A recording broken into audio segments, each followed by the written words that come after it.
Hey everyone, this is Amora. Welcome back to the channel. Today, we're going to discuss something that sounds simple, but is often a source of anxiety for so many English learners: mastering the art of introducing yourself.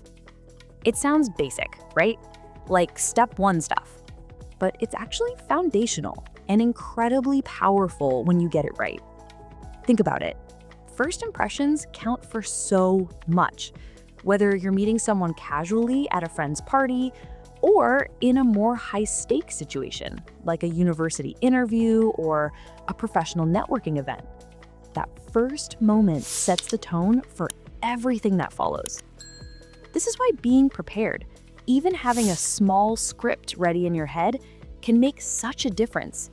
It helps take away that feeling of panic, that "oh no, what do I say" moment. Our mission today is to break the self-introduction down into manageable chunks.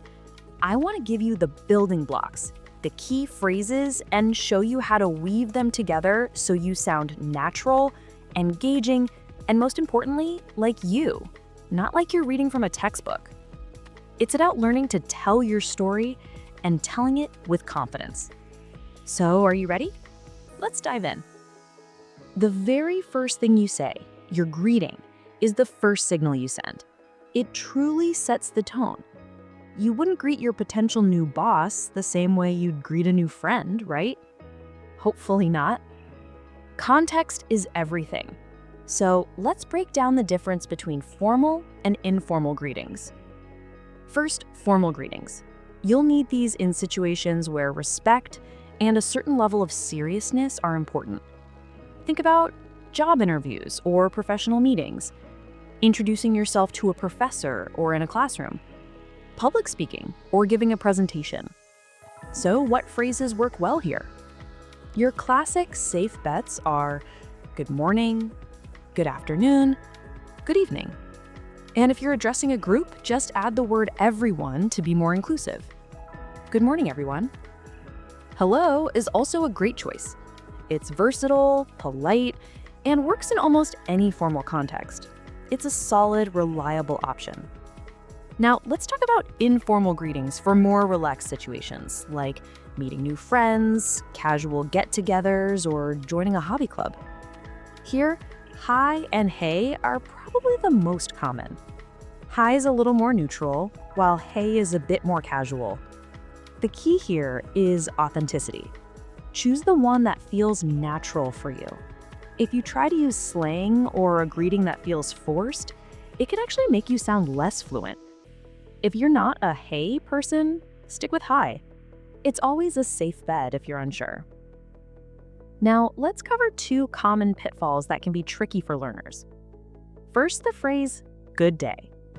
In British English, using good day as a greeting can sound very old-fashioned, almost like something from a period drama. And if it is used, it's often as a farewell, not a hello. However, in Australia, g'day is a super common, friendly greeting. So unless you're in Australia, I would steer clear of using good day when you arrive. The second classic mix-up is good night versus good evening. This is simple but important. Good evening is a greeting.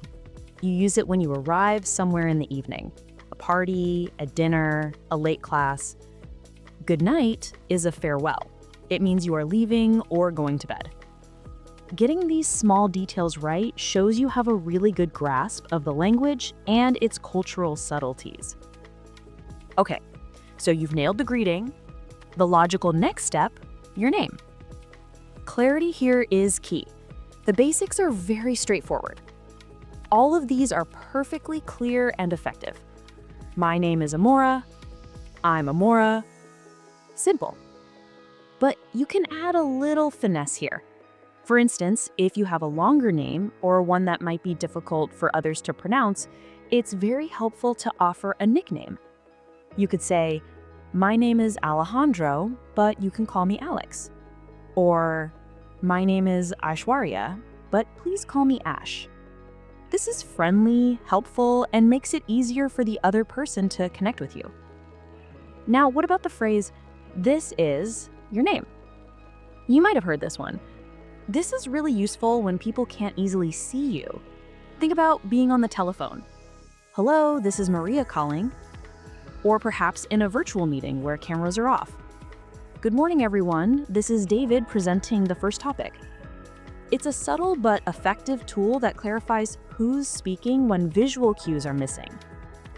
All right, greeting done, name stated.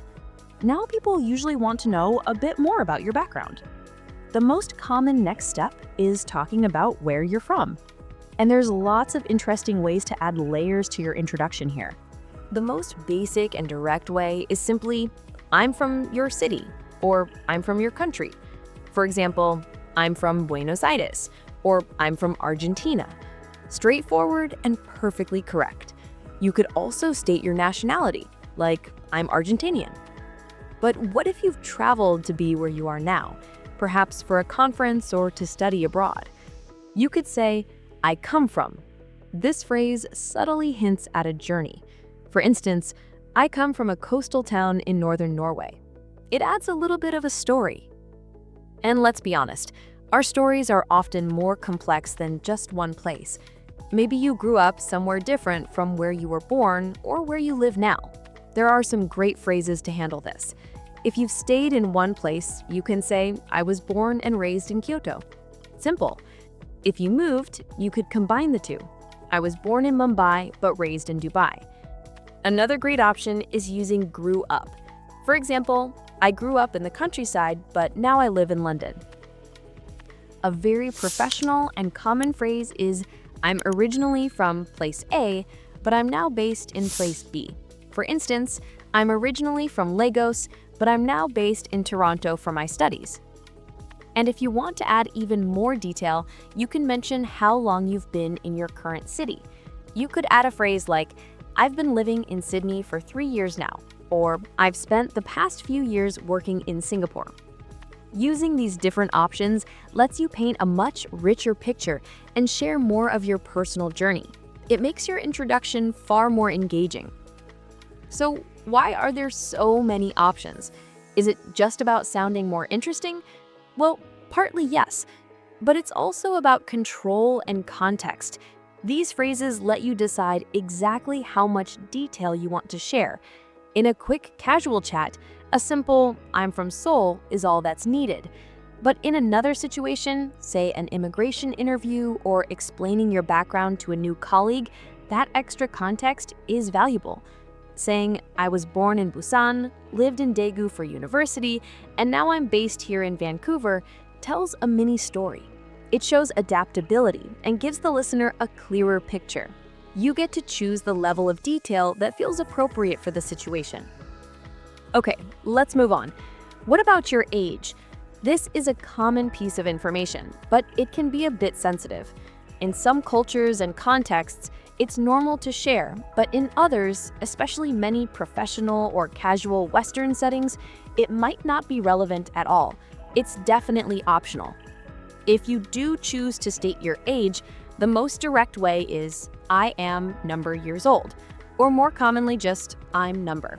So I'm 25. Clear and simple. But what if you don't want to be that specific? This is where age ranges are incredibly useful. You can say, I'm in my early 20s, I'm in my mid-40s, or I'm in my late 30s. Just to clarify those ranges, early usually means the first few years, 20 to 23, mid is the middle years, 24 to 26, and late is the last few years, 27 to 29. The same logic applies to your 30s, 40s, and so on. This gives a general idea without revealing the exact number. Here's a small but noticeable pronunciation point. In British English, you'll often hear the T in 20 and 30 pronounced very clearly, 20, 30. In American English, that T sound is often softened or even dropped, sounding more like 20 or 30. Neither is wrong, of course, just a regional difference. Listening for that can even give you clues about an accent speaker. Finally, and this is really important, be mindful of cultural differences. In some cultures, stating your age is expected and helps establish social dynamics. In others, asking someone's age directly can be seen as impolite. So you need to read the room. Think about the context. Is it a casual chat at a party where no one else is mentioning their age? Then maybe hold back unless it comes up naturally. Your comfort is also key. If you prefer not to share your exact age, using a range like "I'm in my 30s" is a perfectly acceptable and comfortable alternative. It's all about being mindful and sharing what feels appropriate for you and the situation. Next up, let's talk about family. This topic often comes up in more informal, personal chats when you're getting to know someone. It's a very common way to build rapport. To talk about your family structure, you can keep it very simple. You might list the members. My family includes my parents and my younger brother. Or you can mention who you live with for extra context. I live with my partner. Or I live with my parents and grandmother. It gives a quick snapshot of your current household. Now, I want to flag a very common mistake I hear from learners. Many people say something like, "We are 5 in our family." This is likely a direct translation from your own language, but in English, it sounds a bit unnatural and grammatically awkward. The much more fluent and natural way to say this is, "I'm from a family of 5," or "We are a family of 5." It's a small tweak, but it makes a huge difference in how fluent you sound. When talking about brothers and sisters, you can use the general term siblings. For example, "I am one of 4 siblings." If you don't have any, the phrase is, "I'm an only child." You can also mention your position in the family by saying, "I'm the oldest," "I'm the middle child," or "I'm the youngest." And what about details like your parents' jobs? You can definitely mention this, especially if it adds a relevant personal touch, but the key is to keep it brief. For example, "My mother is a teacher, and she inspired my love of learning." Or, "My family runs a small restaurant, so I grew up helping out in the kitchen." It adds flavor to your story without oversharing. Okay, so we've covered the personal basics. Let's shift gears to your education and professional background. This is absolutely vital in formal settings like job interviews, networking events, or university applications. This is where you outline your qualifications, your experience, and your aspirations. If you're a current student, you can say, "I'm currently studying your subject at your university." For example, "I'm currently studying computer science at McGill University." If you're applying for university, you might add, "I completed my secondary education at your school name." It's powerful to connect your studies to your future goals. This shows you have a clear purpose. You could say, "My goal is to become a graphic designer and work for an innovative advertising agency." Or you can structure it this way: "I'm currently studying environmental science with the aim of contributing to conservation efforts." It sounds focused and ambitious. Let's walk through a quick example. Imagine a student named Aisha applying for a media studies program. She could introduce herself like this: "Good afternoon. My name is Aisha. I recently graduated from Maplewood High, where I was the editor of the school newspaper. I'm passionate about storytelling, so I'm currently studying digital media production independently with the aim of pursuing a career in documentary film. That's why I'm so excited about this program." You see, that introduction is so effective. It connects past experience, current action, and future goals. It paints a compelling picture. Now, if you're a graduate or postgraduate, you'll want to mention your degree. You can say, "I studied your major at your university," or "I have a master's degree in your subject." Informally, you might just hear people say, "I'm a history grad," or "I'm an engineering postgrad." It's more of a casual shorthand. Beyond your main degree, don't forget to mention other relevant qualifications. You can talk about extra courses you're taking or have completed. For this, there's a useful grammar point: the difference between "a course in" and "a course on." As a rule of thumb, use "in" for broader, more theoretical fields, a course in psychology or a course in literature. Use "on" for more specific, practical skills or topics. a course on data analysis, or a course on project management software. So you could say, I recently completed a 40-hour course on digital marketing strategies. Finally, how do you mention your achievements without sounding like you're bragging? The key is to be subtle and factual. Let the achievement speak for itself. Frame it calmly and directly. For instance, during my bachelor's degree, my thesis on renewable energy won the department prize. Or, I was fortunate to have my research paper on migratory birds published in the university journal. Or even more simply, I graduated with honors. Stating the achievement factually adds incredible credibility. It demonstrates your capability through concrete examples without needing any excessive self-praise. Let's pivot to the professional world. Talking about your job, your company, and your experience is crucial for interviews, applications, and especially for networking. How you describe your work says a lot about you. For your current role, there are several standard, excellent phrases. You can say, I'm currently working with company name as your position. For example, I'm currently working with Tech Solutions Inc. as a software developer. You can also use at or for when talking about your company and department.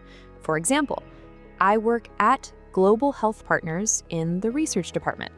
Or, I work for a large retail chain in logistics. Those small prepositions at, for, in really matter for sounding natural.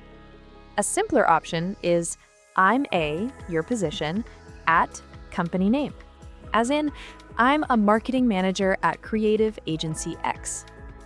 Broadening the scope, if you want to talk more generally about your field instead of a specific company, you can say, I work in your industry. For example, I work in finance, I work in education, or I work in the tech industry. Reflecting on the past, to talk about past experience, you can say, I used to work as a previous role, or mention the duration. I spend 5 years in your field. A very strong way to phrase it is by quantifying your experience. I have 10 years of experience in customer service. And for all the entrepreneurs and freelancers out there, you can say, I run my own small business in your industry. Or more specifically, I own a small bakery in my neighborhood. Or simply state your role. I'm a freelance writer. Or I'm a freelance photographer. Now, talking professionally isn't just about listing jobs, it's about showing your career path and demonstrating the value you bring. And this is where tailoring your introduction becomes so important. Think about who you're talking to. A potential employer needs specifics. They want to know what projects you led, what results you achieved, and what skills you used. In that context, you provide much more detail. But at a casual networking event, much less detail is needed. Your role and your company is usually enough to start a conversation. You don't need to give your entire resume. The key is to be strategic. Focus on what's relevant to your listener. If you're talking to someone in your industry, you could mention a specific challenge you think they might relate to. If you're changing careers, focus on your transferable skills. For example, my background is in teaching, which really honed my communication skills, and now I'm applying those in my new corporate training role. You connect the past to the present to show a clear, logical path forward.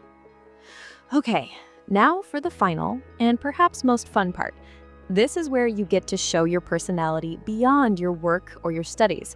We're talking about your hobbies, interests, and personal skills. This is what adds color to your introduction and makes you more relatable and human. So, how do you talk about your hobbies naturally? A simple start is, in my free time, I enjoy cycling. If it's something you're truly passionate about, you could say, one of my passions is astrophotography. Or if it's something that helps you relax, I love gardening as it helps me unwind. To show real enthusiasm, you can try, I'm a big fan of board games, or I'm a sci-fi movie enthusiast. A wonderful phrase, which is especially common in British English, is I'm a keen, followed by a noun. For example, I'm a keen hiker, or I'm a keen photographer. It shows genuine, active interest. A helpful tip: sharing these interests is often the easiest way to find common ground with someone, but you don't want to bore them with too much detail. The trick is to offer a little hook, a conversational breadcrumb. Instead of just saying, I like cooking, try something more specific, like, I enjoy experimenting with Southeast Asian recipes. That gives the other person something specific to ask about. It sparks interest without you having to give a long monologue. Finally, what about your skills and strengths? This can be for professional or personal contexts. To state your proficiency, you can say, I'm proficient in Python and R for data analysis. For specific abilities, I'm skilled at public speaking. For a more natural talent, you can use the phrase, I have a knack for, which means you learn it easily. I have a knack for learning languages quickly. You can also say, my strength lies in creative problem solving. And if you have formal training, be direct. I'm a trained classical pianist, or I'm a trained first aid responder. Just like with your professional life, the key here is relevance. At a tech meetup, mention your coding skills. If you're joining a volunteer group, highlight your organizational skills. It's all about choosing the details that fit the situation and show how you can connect with others and contribute. Let's talk about the future, your goals and aspirations. Sharing what you're working towards shows ambition and direction, and it can be a very impactful part of your introduction, especially in professional or academic settings. You can state your main goals directly. For example, one of my main goals is to start my own sustainable fashion brand. Or you can talk about your current efforts. I'm working towards getting certified as a project manager. For shorter-term hopes, you could say, in the near future, I hope to travel to South America to practice my Spanish. And to show a desire to make a difference, you can phrase it like this: I want to contribute to improving access to clean water in developing regions. These kinds of statements reveal your motivations and your values, giving your introduction a real sense of purpose that makes it much more compelling. All right, now for the final layer, making deeper connections. This is about going beyond the standard points to leave a truly strong, memorable impression and foster more meaningful conversations. This is where you add the details that make you, you. Insightful and personal. For example, you can describe your personality. You could say, I consider myself a very persistent individual, or I'm a detail-oriented person. You can also mention social traits. I'm quite introverted, so I enjoy deep one-on-one conversations. Or I'm an extrovert, and I get energized by collaborating with others. Sharing your mindset also reveals a lot about your core approach to life. Phrases like, I believe I'm a lifelong learner, or I try to maintain an optimistic outlook, give a glimpse into your philosophy. Languages are another fantastic connector. You can state your fluency. I'm fluent in Spanish and Portuguese. Mention conversational ability. I can converse in basic Mandarin. Or talk about your current learning journey. I've been learning German recently. It shows real cultural curiosity. Shared cultural interests are universal connectors. Mentioning a favorite author, a genre of music you love, or a book you're currently reading can create an instant bond. I'm a big fan of blues music, or I'm currently reading Project Hail Mary. These give people easy entry points to connect with you. The same goes for lifestyle choices or community involvement. Saying, I'm training for a half marathon, or I volunteer at a local animal shelter on weekends shows your commitment and values beyond your professional life. Another great tool, especially for icebreakers in a classroom or a new team, is the fun fact. The idea is to share something interesting, surprising, or a bit quirky to make you memorable. It can feel stressful to think of one on the spot, so here's a pro tip. Have one ready in advance. It could be anything: an unusual fear, like I'm terrified of butterflies, a pet story, my cat can open doors, or a cool experience. I once met my favorite author by chance in a cafe. Having one prepared saves you from that awkward silence and adds a memorable human touch. Okay, brilliant. We've collected all the pieces. name, origin, education, job, hobbies, goals, and even a fun fact. Now for the most crucial step of all, putting it all together smoothly. This is the secret sauce. Just listing facts sentence after sentence can sound robotic. My name is Li Wei. I am 22. I am from Shanghai. I study engineering. I like basketball. It's all correct, but it's not engaging. It lacks flow. The goal is to condense those short, choppy sentences into longer, more natural-sounding ones. Let's transform that example. Hi everyone, I'm Li Wei, a 22-year-old engineering student originally from Shanghai. Outside of my studies, I'm a keen basketball player. See how much smoother that is? We combined the name, age, subject, and origin into one clause. A 22-year-old engineering student originally from Shanghai, and used a transition phrase, outside of my studies, to connect the hobby. It flows like a mini narrative, not a checklist. Condensing your points like this is a key indicator of fluency. It shows you can use varied sentence structures and connect ideas, not just translate thoughts word for word. If you have a lot to say, you can't include everything. You have to prioritize. Create a highlight reel, not the full movie. Instead of listing 3 jobs, summarize. I have about 8 years of experience in marketing, working across both agency and in-house roles. So here is your final task. Write down your key introduction points as simple sentences. Then actively look for ways to link them together. Practice saying it out loud until it feels natural. Record yourself and listen back.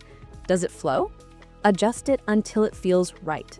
That practice is what builds the confidence to make it sound effortless. And that brings us to the end of our discussion. You now have a complete toolkit to introduce yourself in English, from the first hello to weaving all the parts of your story into a polished, compelling narrative. So think about everything we've covered today. What's one phrase or technique you're going to try in your next self-introduction? And here's a final thought to take with you. What's one surprising yet totally authentic detail about yourself that could spark a genuinely interesting conversation? How can you use the structures we talked about today to share that little spark with confidence? Now, go out there and make those connections.